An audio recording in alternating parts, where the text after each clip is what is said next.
이 세상에는 아마 세 종류의 사람이 살아간다고 할 수가 있습니다. 먼저는 나는 빚진 것도 없다, 줄 것도 없다, 받을 것도 없다, 그렇게 생각하고 자기만을 위해서 살아가는 사람 있습니다. 곤충으로 말하면 개미 같은 그런 인생이 있습니다. 두 번째, 나는 받을 것만 있다, 채권자처럼 사는 사람, 누구에게 도움을 받아도 당연한 것으로 여깁니다. 부모에게, 형제들에게, 하나님께 감사할 줄 모르는 사람, 항상 받는 것만 좋아하고 받으려고만 계수하고 있는 그런 금이 같은 사람도 있습니다. 그리고 나는 은혜의 빚진 자다. 은혜를 감사하고 은혜를 갚으려고 하는 채무자 같은 사람, 벌처럼 꿀을 나누어 주려고 하는 그런 사람, 그런 인생이 있습니다. 본문에서 바울은 나는 빚진 자다, 빚을 갚는 인생이 되겠다라고 말합니다.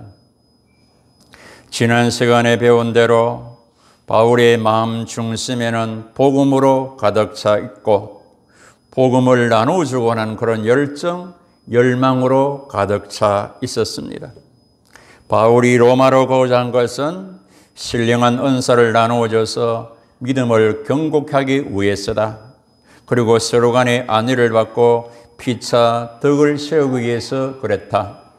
그리고 신앙의 열매를 맺게 하기 위해서 그렇다라고 지난 시간에 배웠습니다. 그런데 또 하나 더 있으니 15절 말씀이 복음을 전하기 위해서다. 이건 곧 14절 말씀에 내가 모든 사람에게 복음의 빛을 지고 있기 때문에 빚을 갚기 위해서 내가 가야 한다라는 것입니다. 여러분들 혹시 살아오면서 빚을 져본 경험이 있습니까? 아마 대부분 경제적으로, 물질적으로 빚을 져본 그런 경험이 있을 것입니다. 여러분 빚을 졌을 때 그 심정은 어떠했습니까? 여러 심정 중에 한 가지 분명히 있죠. 노력해서 돈 벌어서 빚을 갚아야 되겠다는 그 마음이 있었지 않습니까? 사실 우리 모두는 하나님 앞에서, 부모님 앞에서, 이 교회 앞에서, 저 자연 앞에서 빚을 지고 사는 빚진 인생들입니다. 경제적으로 물질적인 것만 빚이 아니라는 말입니다. 그러면 우리가 가진, 내가 받은 빚이 무엇이 있겠습니까? 하나님의 사람으로서 우리가 진 빚 몇 가지를 구체적으로 정리합니다. 먼저 은혜의 빚입니다. 우리들 은혜를 좋아하지요. 오늘도 은혜 받으려고 나왔습니다. 필요한 은혜를 달라고 기도합니다. 여러분 은혜를 많이 받았다고 생각하십니까? 여러분들은 하나님의 은혜를 얼마나 받으셨습니까? 은혜를 많이 받은 사람일수록 빚진 자임을 우리는 알아야 됩니다. 은혜를 깨달을수록 빚진 자임을 알게 됩니다. 바울이 한마디로 정리했습니다. 나의 나됨은 전적인 하나님의 은혜다. 내가 다른 사도보다 수고했지만 그 수고까지도 하나님의 은혜였다라고 말합니다. 그래서 하나님의 은혜로 값없이 의롭다함을 얻었음을 고백했습니다. 그래서 우리 주의 은혜가 그래서 예수 안에 있는 믿음과 사랑과 함께 넘치도록 풍성했다라고 그렇게 바울은 고백을 했습니다. 그래서 로마서 3장에 보시면 모든 사람이 죄를 범하였음에 하늘 영광에 이르지 못하더니 그래서 예수 안에 있는 성령으로 말미암아 하나님의 은혜로 값없이 의롭다 하심을 얻은 자가 되었다. 하나님의 은혜로 내 죄가 속량이 되었다. 그리고 죄인이 의인이 되었다라고 말합니다. 에베소 2장 8절에 너희는 그 은혜에 의하여 믿음으로 말미암아 구원을 받았으니 이것이 너희께서 난 것이 아니요 하나님의 선물이다. 믿음도 구원도 하나님의 은혜, 하나님의 선물이라고 말씀하고 있습니다. 우리 모두가 하나님의 전적인 은혜로 이 땅에 태어나고 우리가 속죄받고 의인되고 구원받아 믿음으로 살아갑니다. 그런데 바울은 이것을 특별한 은혜라고 그렇게 고백했습니다.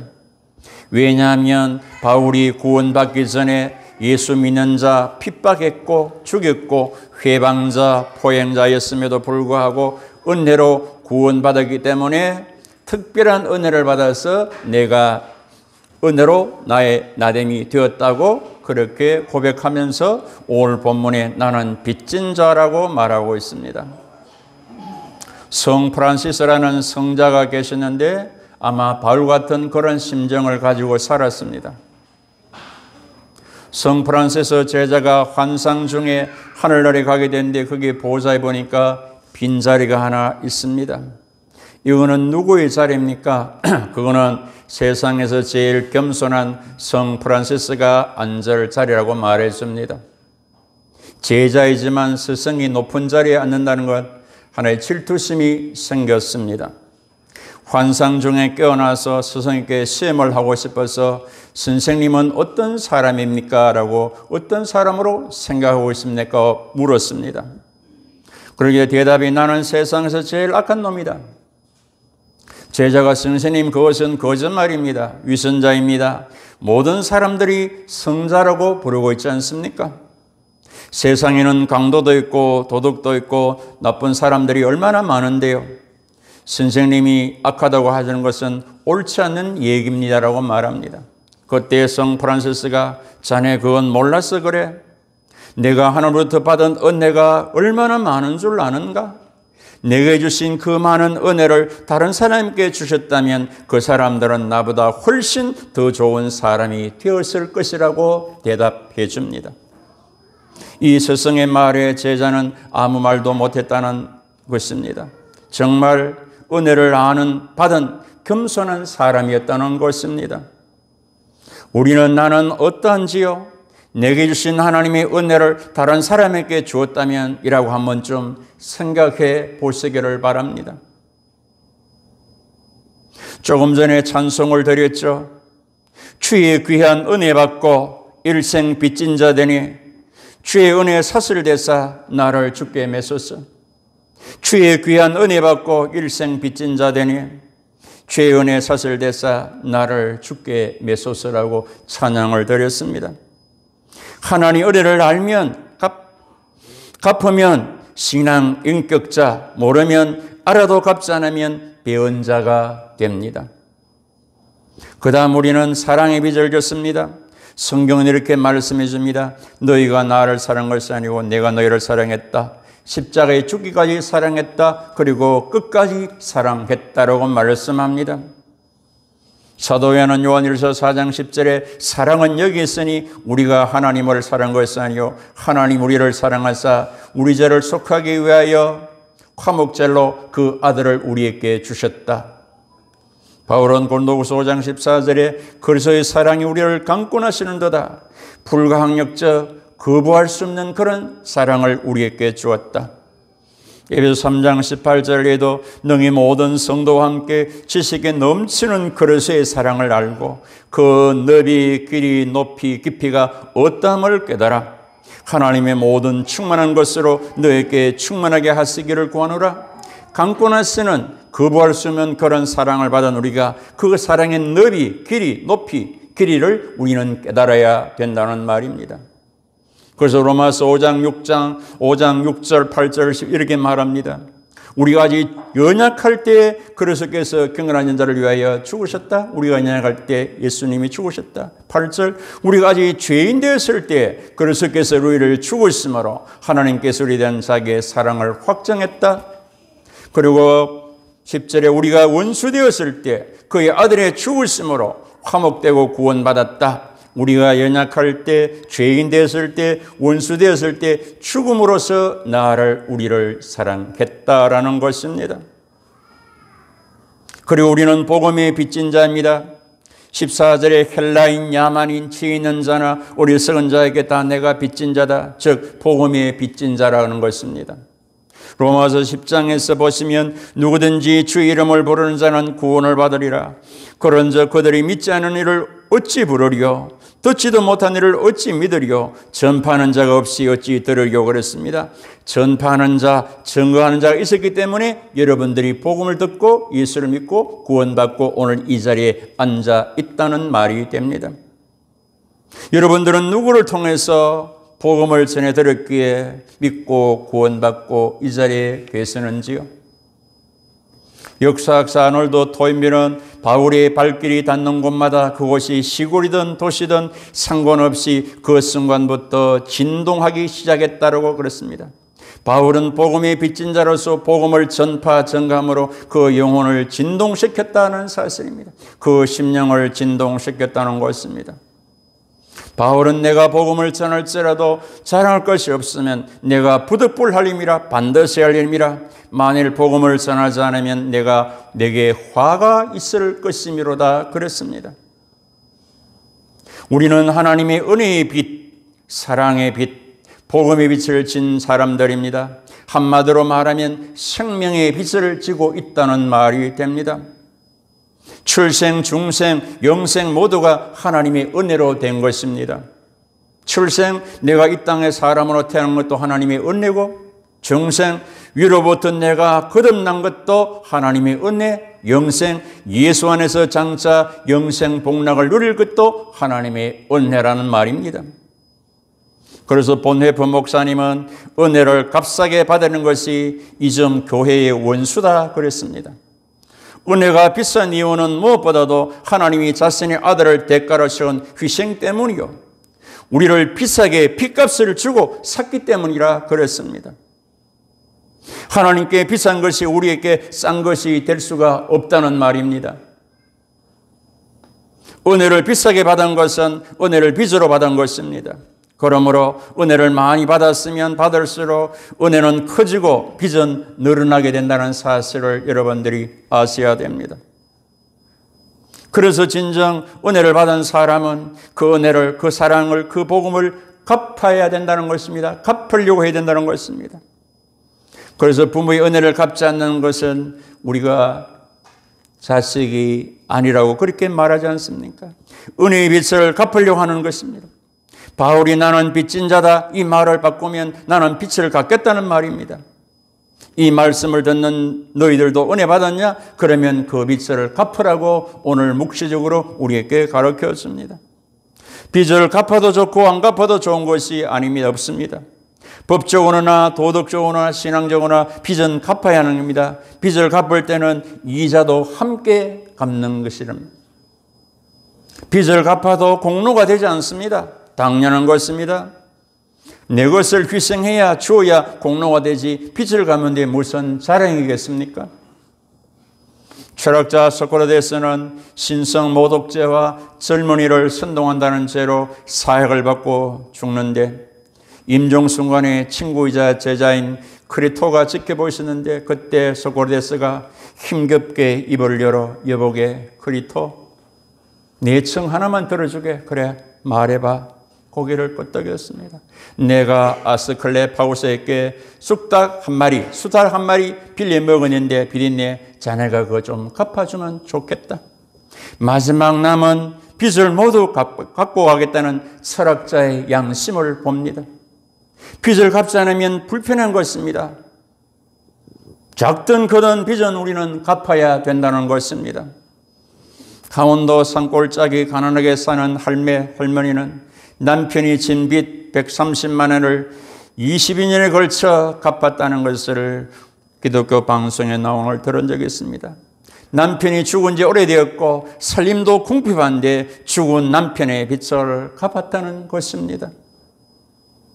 유명한 철학자는 죽으면서 수탉 한 마리 빚을 갚고 죽고 궁핍한 시골 할매는 죽은 남편의 빚을 갚는데 신앙인인 우리가 빚을 갚는 거 당연하지 않겠습니까? 로마서 8장 12절에 형제들아 우리가 빚진 자로 돼 육신에 져서 육신대로 살지 말라. 영적인 육적인 빚을 갚으라는 말입니다. 안 갚으면 육적으로 사는 것이고 갚으면 영적으로 사는 것이라는 사실입니다. 그래서 누가복음 12장에서 보면 주인의 뜻을 알고도 준비하지 아니하고 그 뜻대로 행하지 않은 종은 많이 맞을 것이고 알지 못하고 맞을 일을 행한 자는 적게 말이라. 그 다음에 무릇 많이 받은 자에게는 내가 많이 요구할 것이다. 많이 맡은 자에게도 내가 많이 달라 할 것이다 그랬습니다. 여러분들이 하나님부터 받은 것이 많습니까? 맡은 것이 많습니까? 그러면 그걸 갚아야 된다. 안 갚으면 책임 추궁을 하겠다는 것입니다. 우리가 은혜의 빛을 갚고 가야 하는데 그것이 뭘까? 몇 가지만 살펴봅니다. 먼저 은혜에 보답하는 그런 마음과 그런 생활이 필요합니다. 시편 116편 12절에서 내게 주신 모든 은혜를 내가 여호와께 무엇으로 보답할까? 어떻게 보답할까 마음으로 생각하고 내가 구원의 잔을 들고 여호와를 부르며 여호와의 모든 백성 앞에서 나는 나의 서원을 여호와께 갚으리라 실천하겠다. 무엇을 보답할까? 마음과 생각, 갚겠다, 실천, 행동. 은혜를 보답할 갚을 마음을 먹고 실제로 갚아야 하는 것입니다. 이것이 헌신으로, 헌금으로, 충성으로, 사랑으로, 봉사로 나타내는 것입니다. 그 다음 사랑의 실천입니다. 율법의 대강령이 하나님 사랑, 사람 사랑입니다. 하나님께서 먼저 나를 사랑, 죽기까지 사랑, 끝까지 사랑해 주십니다. 나도 주님을 사랑해야 됩니다. 내가 주님을 사랑하는 것이 뭐냐? 방법론 중에 하나가 바로 계명을 지키는 겁니다. 말씀을 순종하는 것입니다. 요한일서 5장 3절 하나님을 사랑을 이거니 우리가 그의 계명을 지키는 것이다. 그의 계명은 무언 것이 아니다. 사랑으로 은혜로 지키면 이 말씀이 무언 것이 아니라는 것입니다. 결국 나를 사랑하는 자들이 나의 사랑을 입을 것이라고 말씀하고 있습니다. 내가 하나님을 구체로 사랑한다 많겠지만 이 말씀대로 살아내는 것입니다. 그리고 사람 사랑입니다. 요한복음 13장에 새 계명을 너에게 주노니 서로 사랑하라. 내가 너희를 사랑한 같이 너희도 서로 사랑하라. 그러면 사람들이 너희가 내 제자인 줄 알리라. 네 이웃을 네 몸같이 사랑할 것을 그렇게 주문했습니다. 계명은 위가 두 개랍니다. 하나는 자선을 위한 것이고 하나는 저축해 줬다가 다른 계명을 먹여 살리는 것이라는 사실입니다. 그래서 개미 중에는 굶어 죽는 개미가 없다는 겁니다. 그리고 복음 전파 증거 정언입니다. 오늘의 주제입니다. 복음을 전하는 것이 구원의 은혜에 보답하는 것이고 하나님을 사랑하는 것이 사람을 사랑하는 것이고 복음의 빛을 갚는 것입니다. 바울이 로마에 가고자 했던 이유가 뭡니까? 15절 나는 할 수 있는 대로 로마에 있는 너희에게도 복음 전하기를 원하노라. 14절 헬라인, 야만인, 지위 있는 자, 어리석은 자 모두에게 차별 없이 복음을 전해야 한다. 복음이 무엇입니까? 다음 시간에 좀 더 자세히 다룹니다. 16절에 복음은 모든 믿는 자에게 구원을 주시는 하나님의 능력이라고 오늘 16절에서 말씀했습니다. 그러니까 네가 복음을 듣고 믿어 구원받았으니 너도 복음을 전해서 사람을 구원하라. 그리고 하나님의 능력으로 살아가라라고 말씀합니다. 그래서 바울은 고린도서 9장에서 내가 복음을 전할지라도 자랑할 것이 없으면 내가 부득불할 것이다. 만일 복음을 전하자면 내가 화가 있을 것이라고 고백했습니다.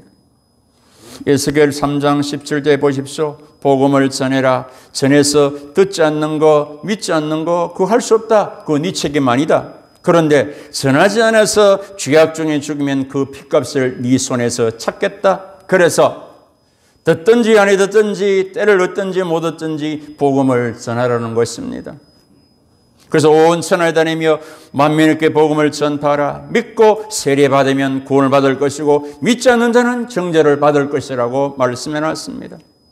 여러분, 사람은 채권의식을 가지고 사람과 채무의식을 가지고 사는 사람이 있습니다.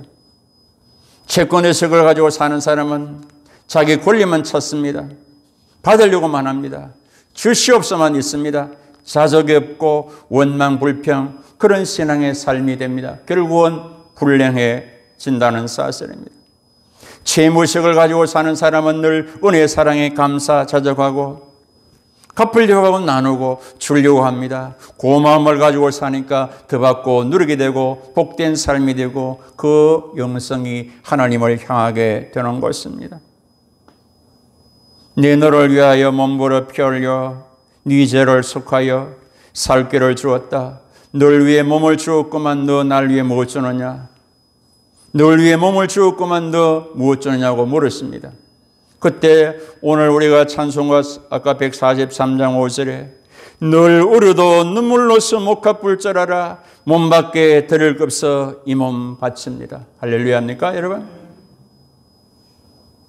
다윗은 사울에게 자기를 구해준 친구 요나단이 죽자 그의 유일한 핏줄인 안전뱅이 아들 모보셋을 찾아서 그 조상의 모든 재산을 다 찾아주고 너 내하고 같이 겸성해서 밥 먹자 그랬습니다. 은혜를 갚았다는 말입니다. 다윗은 아들 압살롬이 반역을 통해서 밤에 얼굴을 가리고 도망가고 할 때 처량한 신세가 되었을 때에 늙은 바실레라는 사람이 침상도 주고 디아도 갖다 주고 식물도 옷도 갖다 주었습니다.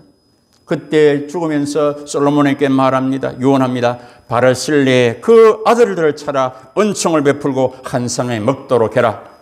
다윗은 사랑과 은혜를 직접 갚았고 그 아들에게 갚으라고 명령하고 죽었다는 사실입니다. 그래서 우리는 그것을 갚아야 된다는 사실입니다. 윌리엄 허셀이 친구에게 보낸 편지를 소개하고 그 편지를 인용합니다. 친구여, 우리가 어떻게 살까?